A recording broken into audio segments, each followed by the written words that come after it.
მას ასე შემდეგი კომპონენტი ეს არის მიღებული ინფორმაციის ჩაწერა და გადმოცემა, მიღებული ინფორმაციის რეგისტრაცია.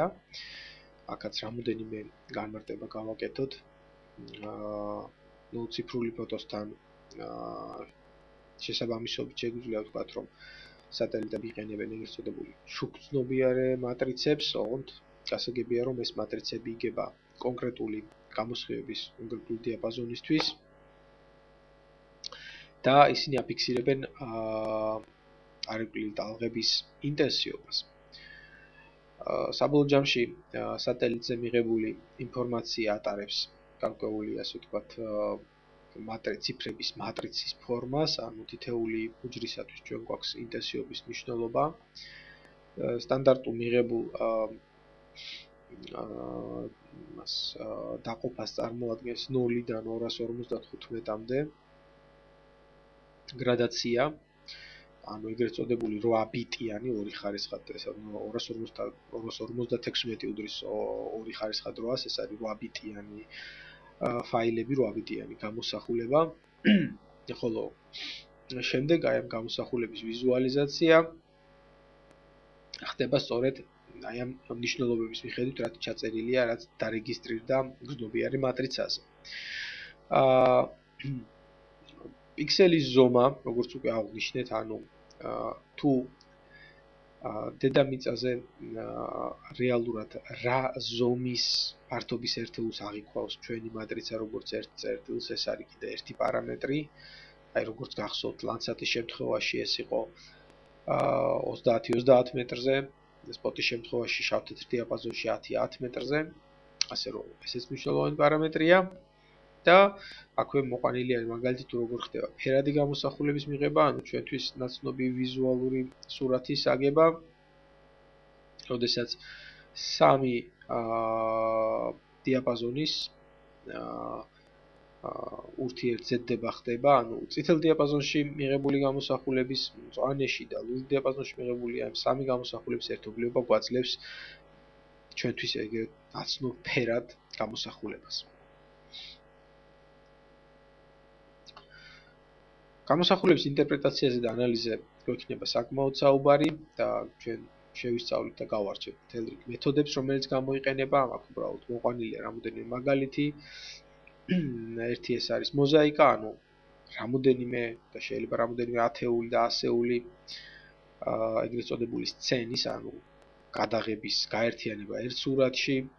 გეორეფერენცირება და გეომეტრიული კორექცია ძალიან მნიშვნელოვანია, იმიტომ რომ იგივე რექტიფიკაცია, ანუ სურათი ტოპოგრაფიულად კორექტული რომ იყოს, ანუ მისი პროექციაზე და კონკრეტულ კოორდინატებზე მიბმა და ასევე რექტიფიკაციაში გულისხმება ვერტიკალური, ასე ვთქვათ, მაქსიმალურად ვერტიკალური კუთხით გადაღებულ ფორმაზე მიყვანა სურათის. ეს ასე ვთქვათ, მთელი რიგი ოპერაციები მოიცავს ისეთ ცვლილებებს, როგორც არის გამოსახულების გადათვლა და მთელი რიგი ტექნიკური კორექციები, რაზეც როგორც გითხარით, მომდევნო ლექციებში უფრო დეტალურად გვექნება საუბარი. ხო, აქვე უნდა აღვნიშნოთ ძალიან მნიშვნელოვანია, როგორც გითხარით, მე თითეული პიქსელისთვის გამოსხივების ინტენსივობა იზომება 0-დან სტანდარტულად 0-დან 255 ერთეულამდე, ანუ ჩვენ თუ ავაგებთ ჰისტოგრამას, ანუ თითეული ინტენსივობისთვის ჯამში რამდენი პიქსელი ხდება, ეს გრაფიკი გვიჩვენებს სწორედ ამას, თუ ჩვენს სურათზე, ჩვენს სცენაზე კონკრეტული ინტენსივობის ჯამში რამდენი პიქსელი არის სურათში, ჩვენ შეიძლება ვნახოთ, რომ რეალურად ჩვენი გამოსახულება იყენებს, თქვათ, აი როგორც აქ არის მოყვანილი მაგალითზე, არა მთელ დიაპაზონს 0-დან 255-მდე, არამედ 84-დან 153-მდე. შესაბამისად, სწორია, რომ ისე მოხდეს ციფრების გადათვლა, რომ 80 ეს შემცირებული დიაპაზონი გავჭიმოთ სრულად 0-დან 255-მდე, რაც უფრო მეტ, უფრო აღქმაც გახდის სურათს და უფრო ინფორმატიულს. ძალიან აქტიურად გამოიყენება სპექტრული ანალიზი გამოსახულების, გაფილტრები, როგორც სივრცითი ასევე სპექტრული ფილტრები და მთელი რიგი მათემატიკური манипуляციები. ხო, აი მე რო გიჩვენეთ პირველი რაზეც ვისაუბრეთ ჰისტოგრამაზე და ეგრეთ წოდებული ჰისტოგრამის მოჭიმვაზე და თქვენ ხედავთ მაგალითს მოჭიმვამდე როგორ გამოიყურება ფერადი გამოსახულება და მოჭიმვის შემდეგ რამდენად ინფორმატიული გახდა მიღებული სურათი. არსებობს ასევე ძალიან გავრცელებული ეგრეთ წოდებული ფილტრი edge detection, ანუ კიდეების დამდგენი ფილტრი და თქვენ ხედავთ აი თუ როგორ მუშაობს ეს ფილტრი, ანუ როგორ ამკვეთრებს გამოსახულებას და როგორ გამოკვეთს სწორედ კიდეებს, ანუ გამყოფს საზღვრებს სხვადასხვა ტიპის ობიექტებს შორის. ეს ასე ვთქვათ მაგალითების და გაცნობის დონეზე და როგორც გითხარით, უფრო დეტალურად შემდეგ ლექციებში გვექნება ამაზე საუბარი. და ბოლო არანაკლებ მნიშვნელოვანი რაზეც მინდა დღეს გესაუბროთ, ეს არის მიღებული ინფორმაციის გამოყენება კონკრეტული აპლიკაციები და ჩვენ აქ განვიხილავთ რამოდენიმე მაგალითს, რომელიც ვფიქრობ დაგაინტერესებთ და შეიძლება გარკვეული, ასე ვთქვათ, კვლევებშიც გამოვიყენოთ, დავგეგმოთ სამომავლოდ. ერთ-ერთი მაგალითი სწორედ დისტანციური ზონდირების გამოყენებისა ეს არის მყინვარების მონიტორინგი, როგორც მოგეხსენებათ, ძალიან დიდი ტემპით საკმაოდ აქტიურად მიდის არსებული მყინვარების ცნობა, შესაბამისად მნიშვნელოვანია, აი შესწავლოთ, რომ რა ტემპით მიდის კონკრეტული ამა თუ იმ მყინვარის ცნობა, რა მდგომარეობაა.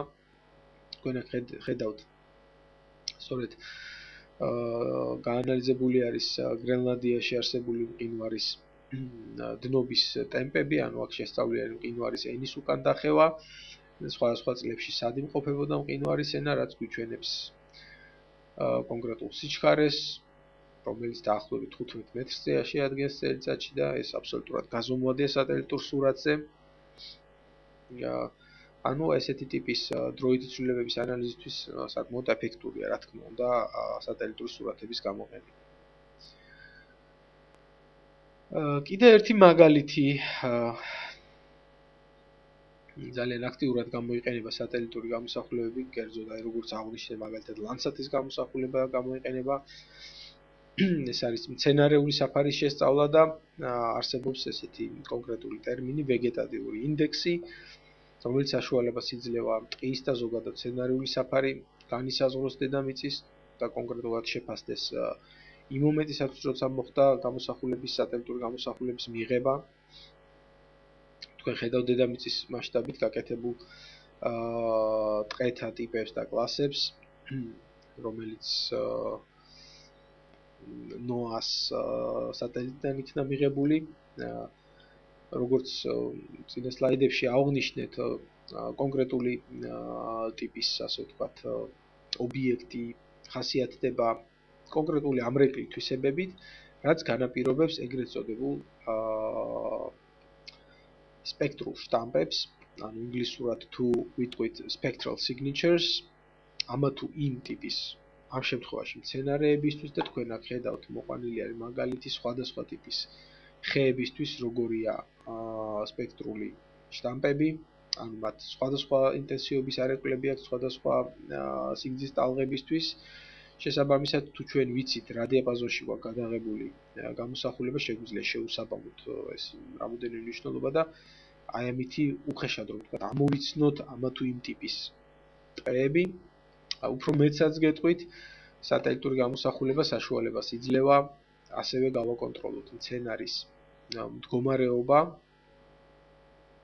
ანუ ეს შეიძლება გამოყენებული იყოს როგორც აგროკულტურებისათვის, მათი ასე ვთქვათ, დაავადებების მონიტორინგისთვის, ასევე ტყეების და სხვა ტიპის ლანდშაფტების მონიტორინგისათვის, თუ რამდენად ასე ვთქვათ, განადგურებულია ტყე, რამდენად დაზიანებულია ტყე, თუ რამდენად ჯანსაღია. აი, მსგავსი ტიპის ანალიზის საშუალებასაც იძლევა სატელიტური გამოსახულების სპექტრული ანალიზი. კიდევ ერთი მაგალითი, ასევე მნიშვნელოვანი აპლიკაცია, მნიშვნელოვანი გამოყენება ეს არის გეოლოგიაში და გეომორფოლოგიაში სატელიტური გამოსახულებების გამოყენება, კერძოდ მინერალური საფარის აგებაში, რაც საშუალებას გვაძლევს შემდგომში უკვე გეოლოგიური ელემენტები გამოვყოთ, ეს ტექნოლოგია აქტიურად გამოიყენება სასარგებლო წიაღისეულის დაძიებაში. თქვენ აქ ხედავთ მაგალითს ასევე სპექტრული შტამპებისა სხვადასხვა ტიპის მინერალებისთვის. მცენარეული საფარის განსხვავებით აქ უფრო შეიძლება ვთქვათ, კარგი სურათი გვაქვს, იმიტომ რომ ისინი მკვეთრად განსხვავდება და მათი არეკვის ინტენსივობებიც ასე ვთქვათ, ძალიან განსხვავებულია სხვადასხვა ტიპის ტალღებისთვის. თქვენ ხედავთ ქვემოთ მოყვანილ მაგალითს ფსევდო ფერადი გამოსახულების აგებულს ლანდშაფტის პირველი და მეორე და მესამე ფენების გამოყენებით, დიაპაზონების და მეორე, მესამე და მეოთხე დიაპაზონების გამოყენებით ერთი და იგივე უბნის, ხოლო აი ზედა მარცხენა კუთხეში ნაჩვენები არის პრინციპული კომპონენტის ანალიზით PCA-ით მიღებული უფრო კომპლექსური სურათი, რომელიც ცალსახა კავშირში არის, ასე ვთქვათ, გეოლოგიასთან და გვაძლევს ძალიან კონკრეტულად ამოხაზოთ კონკრეტული გეოლოგიური ელემენტები მათი, სწორედ მათში ამა თუ იმ მინერალების შემცველობის მიხედვით.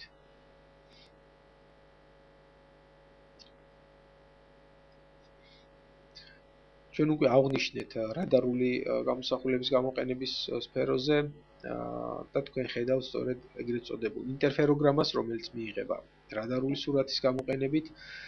ეს არის ირანში მომხდარი ბამის მიწისძვრის ინტერფეროგრამა. შეგვნიშნავ, რომ ასე ვთქვათ, ნაკლებად რთული რელიეფის პირობებში უფრო კარგად მუშაობს ინტერფეროგრამები და ამ შემთხვევაში საერთოდ უდაბნოში მოხდა მიწისძვრა, ასე რომ თითქმის ერთგვაროვანი რელიეფი იყო და ძალიან ეფექტური სურათი მივიღეთ. ეს თეთრი ლაქები, რასაც თქვენ ხედავთ, ეს არის დასახლებები, სადაც არ მოხერხდა, ასე ვთქვათ, იმის გამო, რომ შენობებით არის დაფარული ინტერფეროგრამის მიღება, მაგრამ აი ეს რკალები, რომელსაც თქვენ ხედავთ, თითეული ეს რკალი მიუთითებს დეფორმაციის 2.8 სანტიმეტრის რიგს, ანუ თუ მოვყვებით, ასე ვთქვათ, გარედან შიგნით, დავაჯამებთ, გამოდის, რომ სადღაც მიწისძვრის ეპიცენტრში დეფორმაცია შეადგენდა რამოდენიმე მეტრს და ეს ძალიან კარგად გამოჩნდა ამ სურათზე.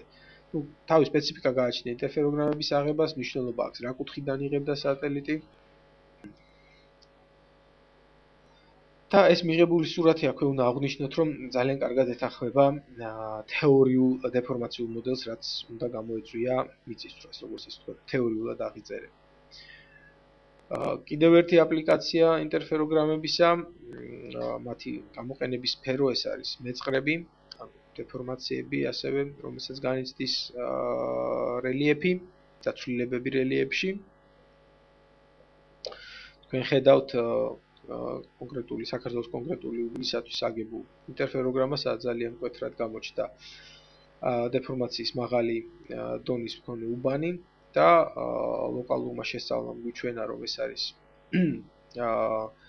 კარიერი, ღია კარიერი ქვიშის მოპოვების, თუმცა აქ ძალიან მკვეთრად არის განვითარებული მეწყრული პროცესები და რადარული გამოსახულება საშუალებას გვაძლევს, ანუ დროში განსხვავებული, სხვადასხვა დროს გადაღებული რადარული გამოსახულების რეტროსპექტიული ანალიზით ჩვენ შეგვიძლია შევაფასოთ კონკრეტული წერტილის მოძრაობის სიჩქარე, აი ფერით არის გამოსახული, აქვე ხედავთ თქვენ ლეგენდას, ანუ წითელი წერტილები არის ყველაზე მაღალი სიჩქარის მქონე წერტილები, რომლებიც ყველაზე უფრო სწრაფად განიცდიან დეფორმაციას და გადაადგილებას.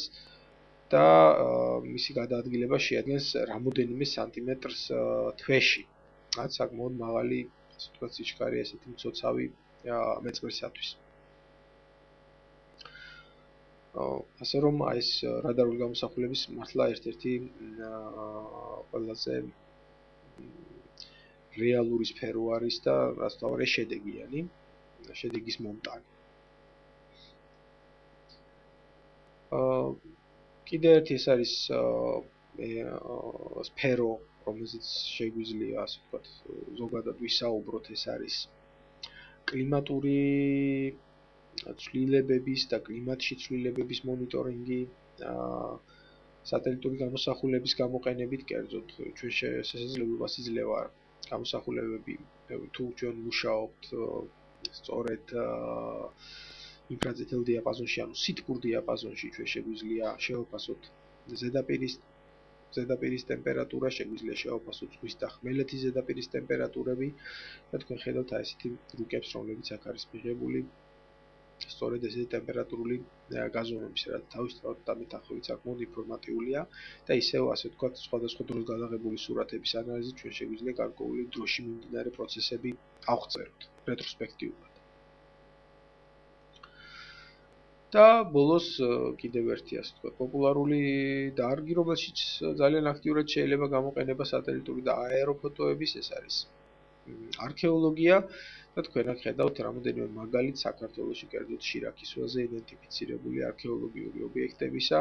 პირველი ეს არის ნაუმარი ველი, ძალიან ცნობილი ობიექტი არის, ცნობილი არქეოლოგიური ძეგლი არის, რომელიც ნაწილობრივ გათხრილია, მაგრამ აი მაგალითად გვერდზე მოცემული სურათი საინტერესოა იმით, რომ ეს არის დედოფლის წყაროსთან ახლოს, თქვენ ხედავთ კულტივირებულ დამუშავებულ მიწაში ჯერ კიდევ რა კარგად იკითხება ციტადელი, ასე ვთქვათ, ციხესიმაგრე, თავის ციტადელით, კოშკით და ეს ობიექტი მაგალითად არ არის გათხრილი, მაგრამ დამეთანხმებით, რომ ძალიან ცხადი სურათია და მართლა საინტერესოა არქეოლოგიური თვალსაზრისით.